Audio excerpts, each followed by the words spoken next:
People are like, how do you make that look so easy? I'm like, because I've done it 50 times in my head already. You know, like I've already done this. People look at how good you are at something, you've done it so many times. You're like, man, I paid you so much to do it, but you did it so quick. You're not paying for the time I did it. You're paying for the experience that's delivered. People will definitely take advantage of your niceness. Yeah. There's one of three things. I either love you, respect you, or pretend like you don't even exist. In this day and age, you kind of got to focus because you can't do everything. Welcome back to another episode of Intrepidus Podcast with your hosts, Dan and Anthony, episode number 19. Today we have a special guest, Ben Hartshorn from Hartshorn Works. Welcome, Ben. Well, thanks for having me, fellas. Of course. Thanks for coming on. A very no unique business that you have here. Been doing something similar in the industry for about 30 years. But why don't you tell our guests and our listeners what exactly it is that you do? Pretty much just been...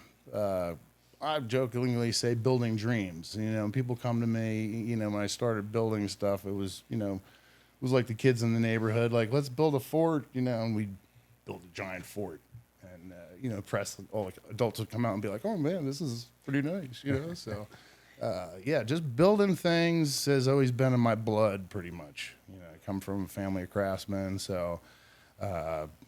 you know, I've had different careers at formal education, went to college, all that stuff, and then realized, you know, went into business and then was like, man, I really enjoyed. And I always kept that alive, redo my house, help people on the weekends and stuff. So, so right now, you know, I've been through the whole slew of it, you know, remodeling, building houses, masonry, you know, redid my whole house, you know, I've been along the way, working for builders, but right now, it's basically taking pieces of this and that and coming, you know, working with teams, and specifically now in the restaurant business, and just creating environments. You know, before it was the backyard environment for the family, and now it's kind of a bigger stage of, you know, restaurant venues and places where people can go and, you know, enjoy a great night out in a really cool place where you're like, wow, this is art. This isn't just, you know, Applebee's. You know what I mean? So you come from craftsmanship, you said, like through your family. Has that craftsmanship always been entrepreneurship?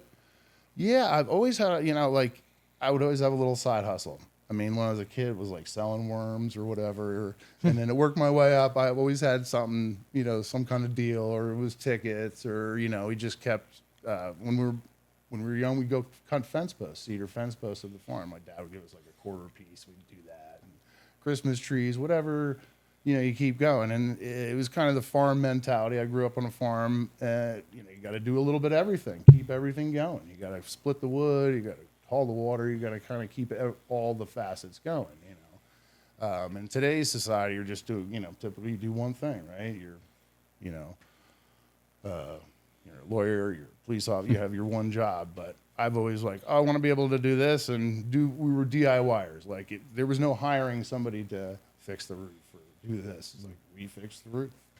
You did it. You know, your car broke. Guess what? Take it apart.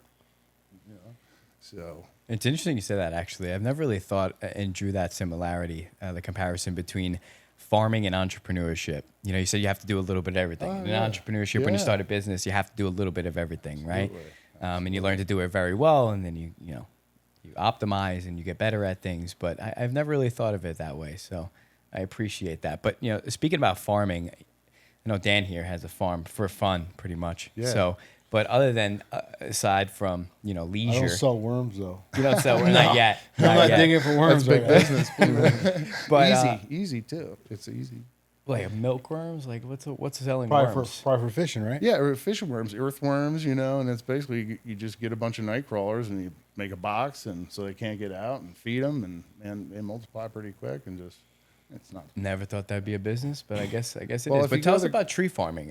Farming, well, you know, growing up on the farm, we lived there basically until I was about, I guess we were about there. I was 13, moved to North Jersey, but my parents kept the place. You know, they're from that area originally. We kind of emigrated back because the farm life is hard, and they were city folk, and it was great and all. But so So we always hold on to it, go up there in the summer, work on it. And it was more of, it was probably more of a dirt farm. There was crop field and we had hay and cattle and stuff like that. But kind of let that go, and the trees just grew in. So my dad's like, it's a tree farm now. I'm like, perfect. So, and lumber prices, what inspired us, we always had in the past cut trees down, bring them to the sawmill, and like, wow, it kind of looks fun, So, got the sawmill, got that going, and that was, it was kind of like every 8 feet I would walk, I would make money, keep making, was like printing money, just keep cutting boards, and everyone was a little bit nicer than the other one. Wow, look at this one, so it was like treasure hunting in a way. Cut it down, drag it out, and That's cool. yeah. I don't have many trees on my farm, just on the outside. What exactly do you do for a tree farm? Do you plant the tree Well, and there's then different, 10 years later you have the product? No, Or if you have a bunch of trees and you're harvesting them, and that's what I've done through the years. We do selective harvest, cut a bunch, take it in before, and now when I have the sawmill, sometimes can't do it all. Like, again, it's a lot of hard work. One thing I realized, and sometimes be like, oh, I could sit here and do this myself, or have somebody who that's all he does all day is sawmill, so I can go back and do other stuff. And that's another thing is in this day and age, you kind of got to focus because you can't do everything. You can't run it all. And I kind of take on a lot of shit. I just go, I took up repairing outboard motors as a hobby, because I love boats. So I'm like, oh, well, this could be something when I'm an old man. I can tinker around. And I just, started working on that. And now I'm pretty proficient at that. So it's always been a kind of thing. Figure it out. You can figure it out. You put your mind to it, So now you're doing custom furniture. What's the appeal? What's the appeal behind custom builds? Why custom builds? Well, and how do you find your customers too? Curious about that. Well, I only do specific custom builds at this point. Okay. A lot of the stuff I try to do, like furniture stuff, I have my pattern. We have pattern stuff. Adirondack chairs, simple stuff. And I'm at the point now where we produce the lumber. I give the parts. Sorry about that. I give the parts to others pretty much. Okay. And they produce parts. We do the assembly. And that's like I was saying. That's kind of a side thing that I, spare time. Like, where do you find the time to do that? There's a lot of time. And you just gotta, find the bits and pieces in between. Right. I always say I work on a different clock. It's just my clock, Ben o'clock. Ben o'clock. Bengineering on Ben o'clock. We're Bengineering at Ben o'clock. Ben should hold a class on how to get 48 hours in a day. Yeah. Well, I tell you what, people were talking about that, like, that's a new thing. Like, I have this day, I have this part of my day, and I've always kind of done that, and I've always kind of been a night owl. Like last night, I was up thinking about, like, like, what do you stay up, at night thinking about was a question I had heard you guys ask previously. Yeah. I was like, damn, I'm sitting up. All right, so let's ask that question. What keeps you up at night? That's a great question. That's a great question. At At first, I'm like, really nothing. Nothing. I'm fine. Everything's cool. And I don't have anything to worry about. I'm all good, And then I took on this job for these guys to get this back bar done before New Year's. And they're like, are you 100% sure you can get it done? I'm like, well, I left my crystal ball. Yeah. Elsewhere, but if I say I'm going to be there and I'm going to do it, yes, it will be done.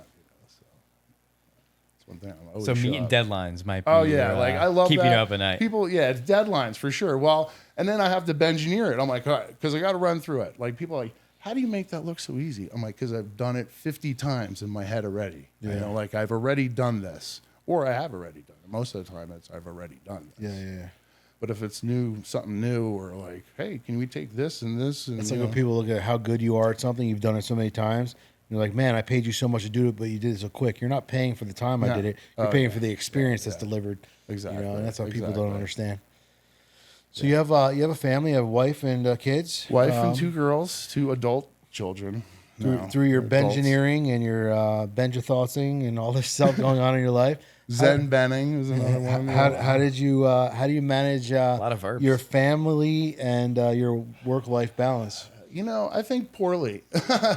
Everybody can do the hindsight, but I think one thing I would have done a little bit differently is, my wife and I had 2 separate careers, and we were 2 ships passing in the night. But maybe getting everybody involved more earlier.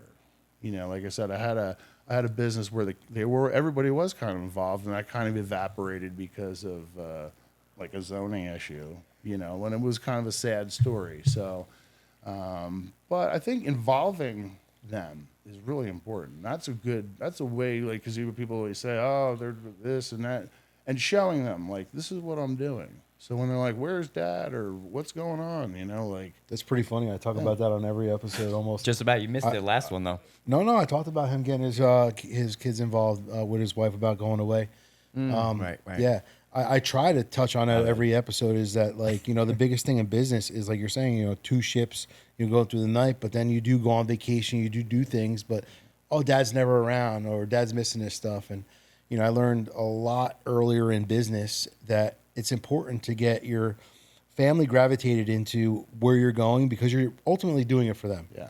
And if they understand your mission, they understand why you're getting up, they understand why you're not home, they understand why you're on the phone, they understand all the moving parts in your life, and it knows that it's involvement for them and with them, it makes life a lot easier. Absolutely. And that's something I instilled in my kids more after I got divorced, because I was able to spend more time with my kids. I always talk about my divorce was a blessing.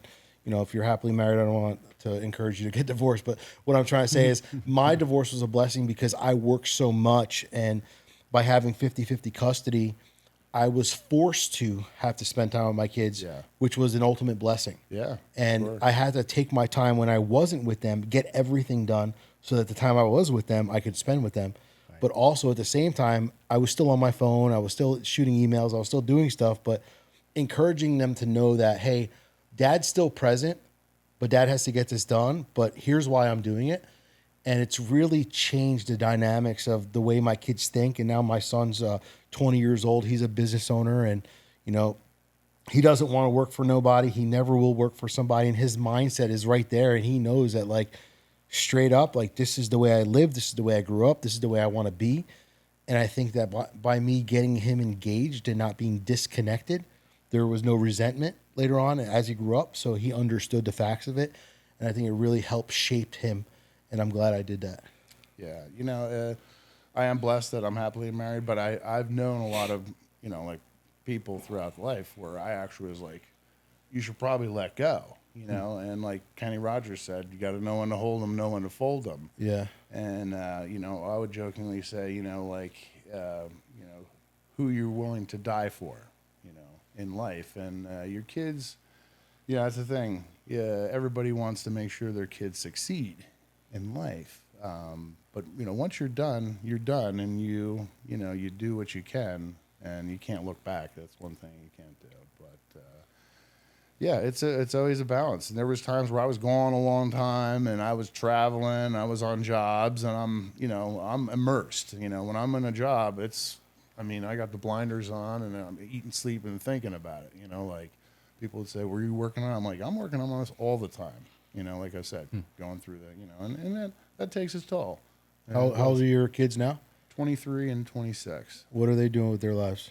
My youngest daughter she's in her senior year at USF in Tampa. Awesome. Marine biology major. She's really killing it down there in Florida. She's always wanted to go to Florida, and it was her dream, and it was a reach for her. And she made me proud. She had a dream board, and she was going to school up in Pennsylvania, and she had a full scholarship to a PA school. But her dream was to go down to Florida. So she applied, got down there, and she got A in organic chemistry. So as far as the school part of it, she's killing it, and doing a great job. She really is making me proud every day. And the oldest one, she makes me proud in other ways, not the scholastic one, but everybody's got their own path, and that's the thing. It's like, are your kids doing what you wanted them to do, or what they want to do? Yeah. What's making them happy? Like, oh, I'd like to see them do this and like to see them do that. And, but if people are doing what they're happy doing, that's important. And, there has always been a big rush to figure out what do you got to do? You Right. know, like you're being like the guidance counselor. Like, hey, what do you want to do with the rest of your life? You know, as he's sitting there smoking Salem lights and, and telling you what usually how life should be. I remember my high school guidance counselor fed me a load of shit, really. Yeah. So, and I said, hey, I remember those placement. Yeah. I think mine said that I was going to be a professional poker player. Yeah, that worked out. yeah, right, yeah. Like, who the hell knows, dude? I don't even want to be here in school. Why are you asking me this question? Yeah. I'll type in a couple things like, oh, what do you like to do? And I remember telling my guidance counselor, I said, he's like, what do you want to do? I said, I like building things, but my dad always pushed towards, do something out, go to college and some kind of degree, and which was great. And I wanted to do architecture, but he was like puffing on his Salem light, like, you ain't got the math, kid. And I was like, oh, okay. But the thing about it is now, it shattered my dream. So I'm like, all right, business sounds good. So I just wanted to do business. And I jokingly say, well, I was a business major for a semester, and I wound up with a degree, we'll put it that way. But I took mostly business class. But then I got wandering, like, I like this more. I got into ceramics. I started doing art stuff, photography. I just, I figured, business is mostly about just showing up and, beating it and ABC and, showing up to work and having a dream, like if you don't have that, then, it doesn't, Yeah, so how was the transition from, you mentioned earlier before we actually got recording here, and you said that you were in the corpo world, Yeah. Corporate America, and then you said, nah, this shit wasn't for me. So I had to figure it out. So at what point did you transition? Were you afraid during that time? Did you have some fears? How did you overcome them? It was a rough time because I had 2 babies. How old at the time? Well, my first was like 18 months or 2. Oh, and then babies, one was, babies. Yeah, babies. Wow. And then one was just born. Infants. And so she was born and she was premature, and then 9/11 happened, right? And I was like, oh man, the shit kind of hit the fan. I was like, my children Nobody knew it are was gonna happen, yeah. into this world. What's Like, crazy, and I was 9/11 working was corporate, that and I long? was sitting in this building, right? And I'm like, and I remember seeing, the towers drop in this huge, I was working at the time in GE Capital, and they had this huge screen the size of the, whole building. And I walk in there and I'm like, oh man, I got the hell out of there. My daughter was in the hospital, born premature, in Trenton, New Jersey. So I was like, I gotta, this is, and I wanted to be home. I wanted to be doing something different. I didn't want to be away. So I'm like, I'll just do my own business out of the house, get back to, the kind of that, the farm mentality of just work for me instead of somebody else.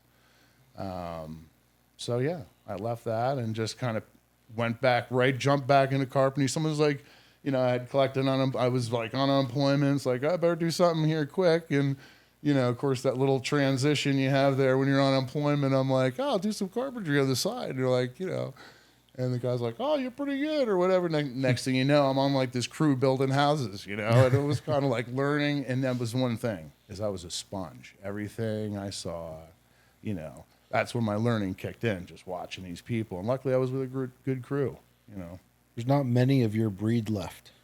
No. That's for damn sure. No. My dad used to joke, jack of all trades, master of some. And you got to find out what you want to do, what you want to master, And, it might be, I had the 7-year boat stint where it was like, like my friends would joke, Ben, you're on that boat crack again, because I'd have a whole bunch of boats and motors torn apart. And it was like the addiction of, getting Tinkering into with something. shit. Yeah, tinkering, but then, slowly, and most of the things, eventually they turn, when I had a retail shop, I was selling millwork and furniture and stuff I was making, and the joke was, oh, you're a pack rat, or you're a hoarder. Oh, yeah. Like, no, I'm not a hoarder. And then I sold everything and had this great business. I'm like, yeah, now you see. So there's always a plan, and sometimes they're long-term plans, You were saying earlier, you try something for 7 years, and if it's not fitting, and you just recycle and do something else. Yeah, well, and now I'm at the point where I'll just within the same wheelhouse, but a different avenue within it. So You like a challenge. You like Yeah, I something like a different, something new, learning, being more creative instead of the Yeah. same old boring thing over and Exactly. over again. Exactly. Yeah, that's why, I did the same thing. I'm 25 years in the same industry. I'm getting out, and it's just I want different. I'm bored. Yeah. It's not the same. Yeah. And I want to take myself into a new space. I want to be more challenging. I want to have to be able to start from zero. You know, I like that. You know? That's great. I started a couple companies up, and because I've done it, it was easy to start up and get going. So I like the challenge of doing something new, starting it from scratch, going up, and just, you know, because there's the adrenaline rush to know, like, you know, and then everyone's like, you're crazy. You know, what are you going to do?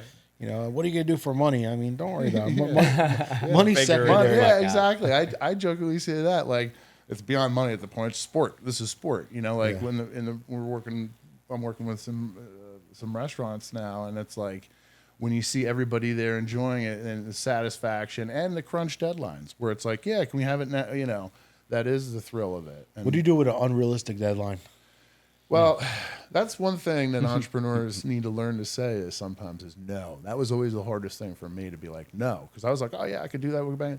And I get myself in these positions. But that's either, you know, a curse or a blessing because, you know, if they're realistic, you know, I jokingly would say, well, this plus this plus this plus this equals impossible.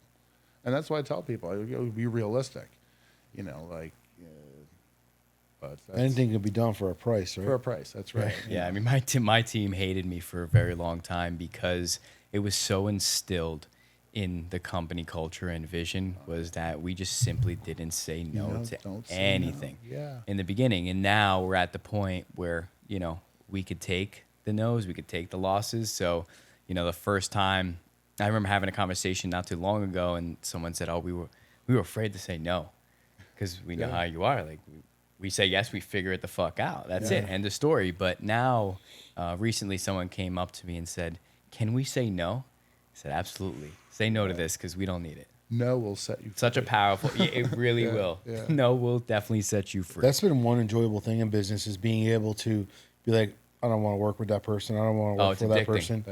And it's like once you are able to do that, it's the best feeling in the world. Thank God that I said no to that. Oh, yeah. Hey, guys, quick interruption to the show.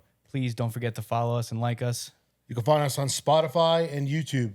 Hit that like button. We appreciate the algorithm. Thanks, guys. Love you guys. At a certain point, you know, like I used to be like, just take one. And that's was the beauty for me in my business when the Facebook revolution, because I got to the point where, you know, we're certain times I'd be like, wow, well, I don't know if I want to work for that person, you know, like, or just, you know, not Facebook, but I could get to the point where just by certain characteristics of pickiness, like certain things like, oh, or things they would say like, okay, I don't even, you know, that plus that equals impossible. You know? So you get like a sixth sense of who you can work with. And I've been lucky because in the last, you know, I can't really say that I've really had a really sour, anything goes sour where it was like people coming after me, lawsuits, terror, you know, not someone here, but, you know, I've always completed the job. People have been satisfied. Payment's been made, you know, 99%. I think that's an attribute to like your easygoingness. You know, just sitting here with you, you just seem to be very go with the flow kind of guy. You have to be. One thing, you got to be calm. Like you know, never let people know. You know, just everything's gonna be fine. You're a happy-go-getty guy. I don't even think you have a mean bone in your body. I don't. Well, it's either this or you know, no. I got rid of all the mean bones out of my body. You know, and you know, I played football, so I was kind of mean on the football field. You know, and I had that meanness and. My pop was pretty mean, so I could be. People say, "Yeah, I could be mean." You got that image, like you look like a mean guy. Like everyone says that they about start me. talking, They always say that about me too. Like, you look like you're a dick. Yeah. I'm like, I'm not, you know. But I'm just so straight faced. Yeah, like, all the straight. You know, when face, you walk in, you're just like, "Ugh," you know, this big gargantuan dude. You know what I mean? You can tell you were straight off the football field. You know, but at the end of the day, I think that it's okay to always be happy and nice. But there are times where you got to be like, hey, you know. You're trying to take advantage of me. Oh, for sure. Because people will definitely take advantage of your niceness. Yeah, that's the truth. And, you know, the old saying, kill them with kindness, you know, and then that typically works. You know, that typically works. And I'm at the point now where there's one of three things. I either love you, respect you, or pretend like you don't even exist. And I've learned to steer away from it. Like, people be like, hey, how come you didn't talk to this person, such and such? I'm like, yeah, I could just, I heard it, like just something about him, like force field, Not like feeling the it, sixth not sense, feeling it. like, and other people, I'll give them a hug when I meet them, it's just kind of Where do you see yourself going in business in the next, let's say, 5 years? Well, that's funny. I'm going to be the dive with your boots on guy, so, but having said that, I don't want to be on a ladder when I'm 80 years old, so I do enjoy, my dad worked till he was old, and I have had uncles where they were splitting firewood until they were 100. But I kind of want to do more, build my own. I've built a couple houses and sold them, but I think I want to maybe just do a couple craft homes, like real small masonry home, a lot of wood, something that might be there in 200 years with traditional craftsmanship. So I'd like to possibly get back into that a little bit. Not as grand. I was You building. got to find the perfect buyer for that, right? Yeah, it's gonna hopefully be me. I'll build it for yourself. Yeah. Keeping the tree farm going, like keeping that kind of sustaining itself. I joke about dirt to dollars, just having inventory and having just kind of living off your hard work from before, some investments that I had, kind of liquidate things and bang around in a RV for, 5-10 years. But business wise, I'll always be, if I'm banging out an RV in out west, I'm probably going to be panning for gold and, maybe hunting for elk or something. I mean, there'll be some quest or, and it's an adventure, life's an adventure, Is your wife on board? She's on board. She's awesome. totally on board. Yeah, That's awesome. Yeah, she's on board. And, she's kind of retired. She retired from, her line of work. She was in the restaurant business for years. And after kind of COVID, restaurants kind of, and she said, I'll do something else. I'm like, dude, and I actually encourage her. I'm like, you've been doing this for your whole life. She's 15 years old working in the restaurant. Yeah. So, and she's like, wood, screw gun, and now she's like assembling chairs, delivering chairs, she couldn't hold a screwdriver before. And now she's got her little Milwaukee and she enjoys it. So it's a different thing for her. She had an evolution, That's awesome. Yeah. I definitely applaud your simplicity. I envy it, actually. I love Yeah, it. Your I tell you vibe what, is just I tell you what, I quite awesome. minimize, try to minimize, Yeah. pare it down. And I had years ago, I had a 3,000 square foot shop. I had a little retail store. I had a crew and building houses and multiple projects going on, sawmills, and it'll run you down. It seems like your success comes from the amount of love that you put into what you do. They say, you could taste the flavor difference when someone puts in love. A chef that actually cares about their final product versus someone who's just throwing it together to feed some kids. I mean, the difference is palatable. That's what I see. I feel like your end client customers probably feel. Yeah, it's always, when you're an entrepreneur, you're selling, and to be a good salesman, it's about a relationship, so, and when you're selling something to somebody who they're going to be living in that, their family is going to be in that structure you're building, you got to take care. Yeah. Something goes wrong, guess what? It's on you. So to do that, you got to kind of be a special person to want to do that for somebody. And then you're there at their home for, 6 months, 2 years, Get real friendly. 2 real quick. weeks, 2 weeks or whatever, 2 weeks too long. It's never, yeah. So, and you get, there's an attachment. I've always had the attachment, there would be little kids who'd be like, bye, man. Oh, you going to come in? Man's not coming. Oh, sorry. Yeah, I'll come and visit. Sure, So, and I've had a lot of great customers. They always wind up friends. That's the thing, too. It's like, which can be tough. Because then you start doing things for free. Exactly. So you said something that being an entrepreneur, you got to be a good salesman. I want to add to that because I think some of the listeners that listen to our show aren't entrepreneurs. And I think that just from being an individual to an entrepreneur, there's no difference. And we all sell. We sell our time for money every single day. Absolutely. But it's the mindset shift of bringing value and being value. And when you're selling value and owning that value, that's where you become the entrepreneur versus doing it for other people. So something I learned on way early in life was that we all sell. So many people you talk to, I can't sell for a living. I can't sell for a living. You sell yourself every day. You wake up 8 hours a day. You work for somebody else. You're selling your time. Now, if you just took your value and what you're good at in life and you sold that to the marketplace, imagine what you could do with yourself. Yeah. You're also a minister, you said, right? Yeah, it was. I got wrangled into that. You know, it was like people getting married, and they're like, "Who do we want to marry us?" Ben, you know, of course, you know, because I'm kind of gregarious. I could tell some jokes. They knew, you know. So yeah, I did my cousin's wedding, and a couple of years ago. So you know, and I've always kind of been ministerial. I always joke, you know, I'm a carpenter by trade. You know, Jesus was a carpenter. You know, there's a reason Jesus wasn't a banker. You know what I mean?